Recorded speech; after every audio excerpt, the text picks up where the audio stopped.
Pauline Konan Adjoa est ménagère à Okofari, village situé dans le périmètre communal de Boaké. Avoir de l'eau potable était difficile.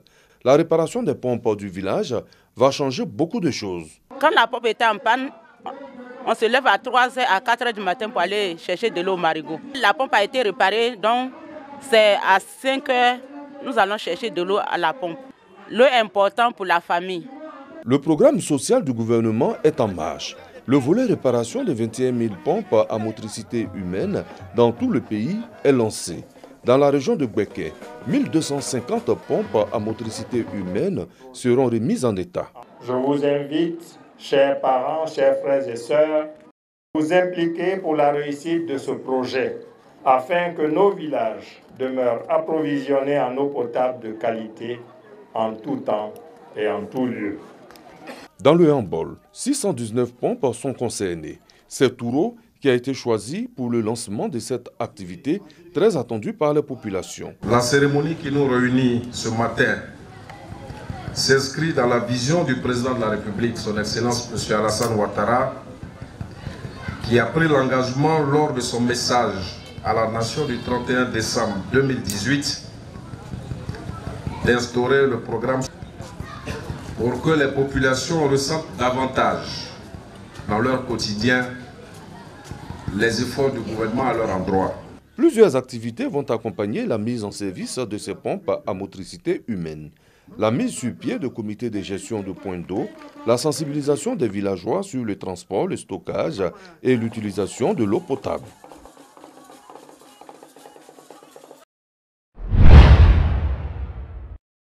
L'université Peleforogon Coulibaly de Korogo a abrité un atelier international sur le master Agrinovia. Un master Agrinovia en synergie d'action pour révolutionner l'agriculture face aux aléas du changement climatique.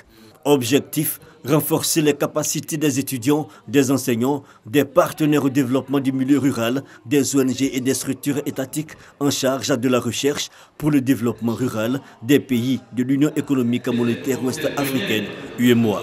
On a eu des étudiants belges, des étudiants français, des étudiants italiens qui sont venus suivre la formation Agrinovia et qui sont très satisfaits.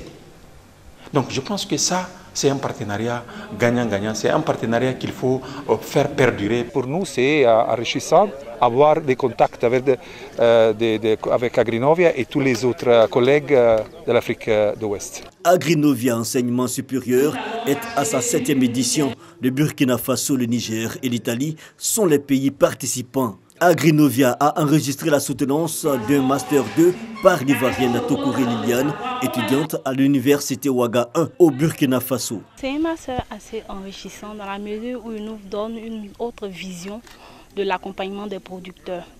Il prône beaucoup plus la co-construction des solutions avec les producteurs, eux non envoyer des solutions déjà toutes faites aux producteurs qui quelquefois dans l'application se braquent vis-à-vis de ces solutions-là, puisque ça ne reflète pas forcément de leurs besoins réels. Le master Agrinovia, initié par le professeur burkinabé Joseph Kizerbo.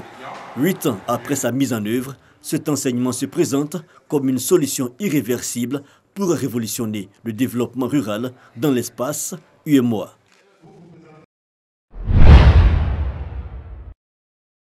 La scolarisation de la petite fille est désormais une réalité partout en Côte d'Ivoire.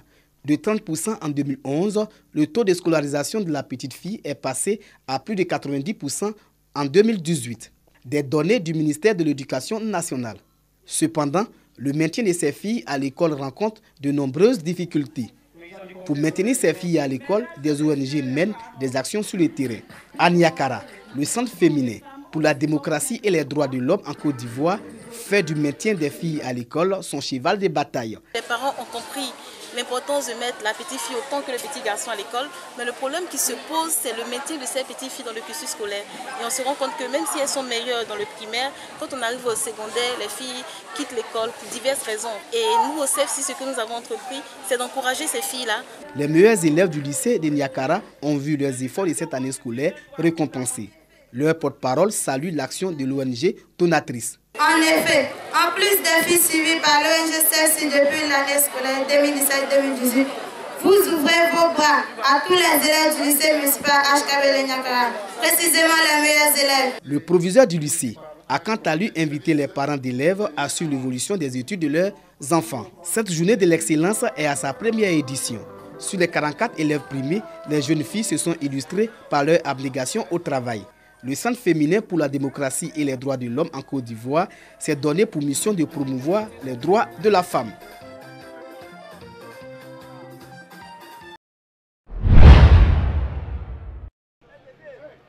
Boulevard Alassane Ouattara, Séguéla.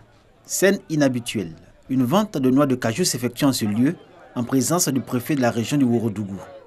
L'endroit est happé par de nombreux producteurs venus de différentes contrées du Ourodougou pour vendre de façon groupée leur production. C'est une opération suscitée par le conseil coton anacarde de la région du Ourodougou.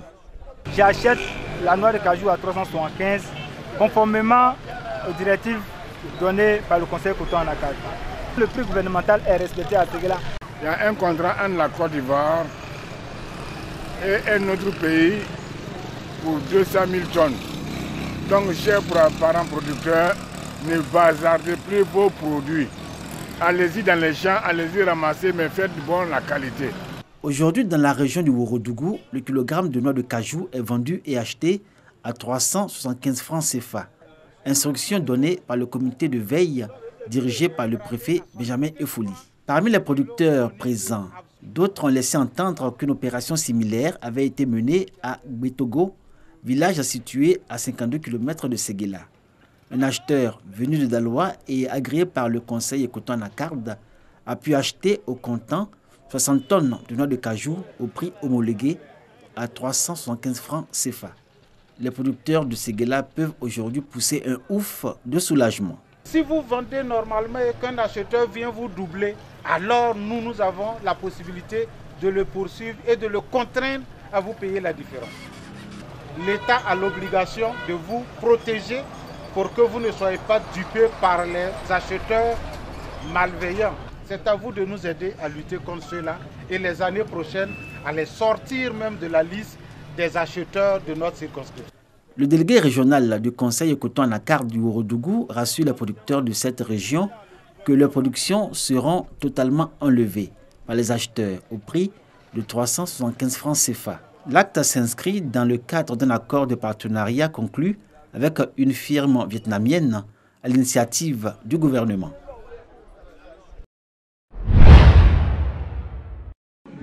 Après 32 ans de vacances de pouvoir, le royaume du Moronou a désormais un nouveau roi.